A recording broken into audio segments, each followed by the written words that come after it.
cats, or more specifically, feline catus.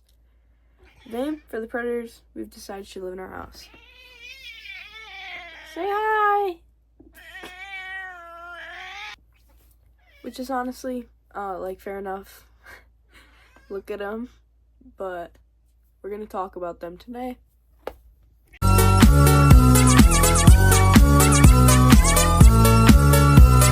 They're fluffy, they're cute, they're weirdly judgmental. When I say I'm talking about cats, I'm not talking about tigers or lions or lynxes or leopards or anything that was clearly designed to stay in the wild and eat things larger than me. I'm talking about domestic cats, the ones living in your house, you know? Like that right there. Cats were domesticated around 10,000 years ago, which seems like a long time until you forget the world is counting in millions of years. So your cat is a lot closer to a wild animal than you think it is. The problem with cats is when you take one of nature's most powerful small predators and release it into an ecosystem that was never prepared for it. The weird thing about cats is it has very few natural predators, except, Anyways, let's introduce the cast. And this is Sushi. Hello! She's very calm and lovey. I love her. And this is Ebony. She does not like being picked up. I'm sorry. She doesn't like being picked up. And this is Ollie. Oh, what's that? You want yogurt? I'm not gonna do that. So, before we start, we have to go over something. What actually is an invasive species? An invasive species is a non-native species that was introduced into an environment by humans, which negatively impacts the ecosystem. Cats fit that almost perfectly. Cats live on every single continent except Antarctica, and it especially spreads quickly because humans intentionally bring them around the world.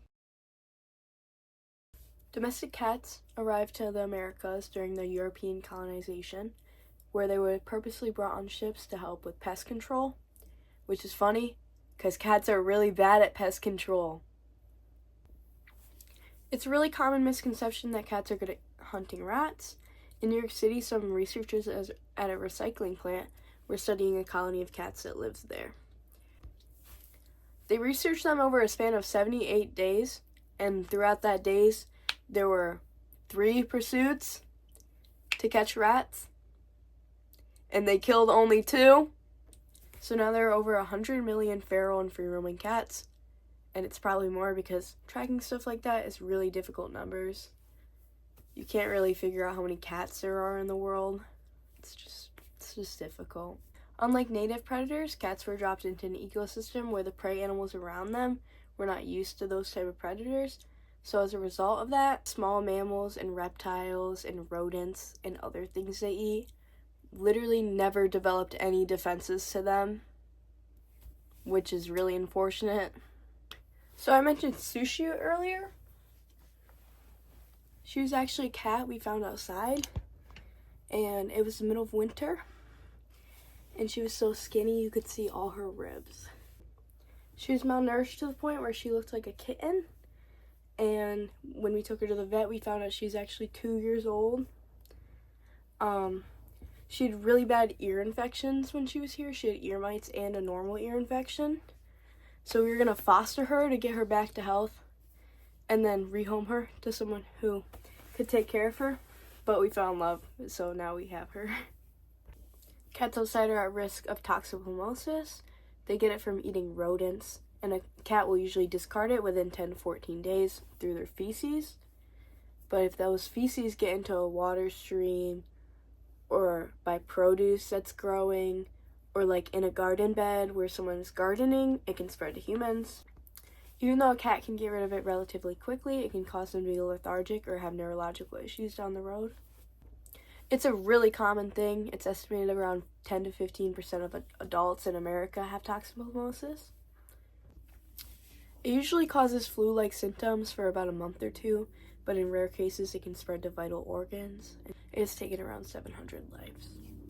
If a pregnant woman gets this though, it can spread to the placenta, and it can cause stillborns and miscarriages. If the fetus survives this, it can cause long-lasting neurological issues, or it can spread to the brain or the lungs, and sometimes it will give them a weakened immune system for life. Outdoor cats have a 20 to 60% chance of carrying this disease. Indoor cats have less than 1. So, cats get this from hunting, so that brings us to our next point. Almost all cats are good hunters because they have a very high prey drive, which means they don't hunt just because they're hungry. They kind of do it for love of the game, which means even when they're completely full, they'll still want to hunt, stalk, and kill things.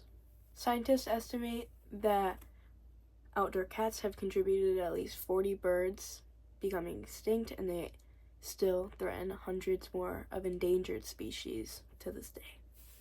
This becomes especially devastating on islands. This brings us to one of the most famous cases of extinct birds, the Stephens Island wrens. This brings us to one of the most important cases of extinct birds. A researcher named David Lau moved to the Stephens Islands in the late 1800s. He was a lighthouse keeper, and he brought his cat with him, Tibbles. Here he is. So the Stephens Island wrens have evolved on this island with basically no predators.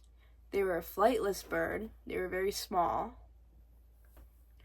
And these birds spent thousands of years being uniquely adapted to their island with no predators, because something like a cat simply did not exist on this island.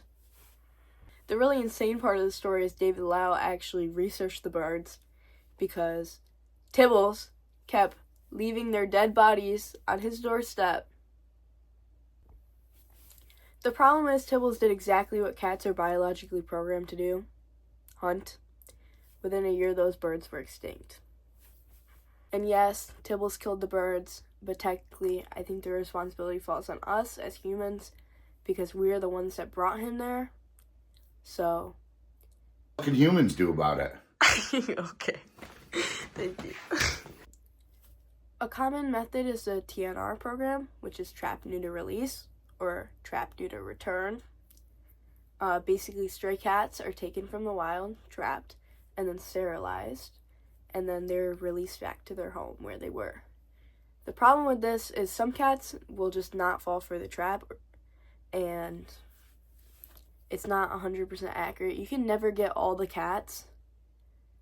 So is this particularly effective? It's better than nothing. Realistically, the thing I recommend to do, like the best option is to just keep your cat indoors, or if you're gonna let them go outside, make sure they're supervised. And literally everyone wins. The cats live longer, you stay happy, the birds live longer. I don't know, just trying to educate you guys. I hope this makes sense, and I did it in a not awkward way.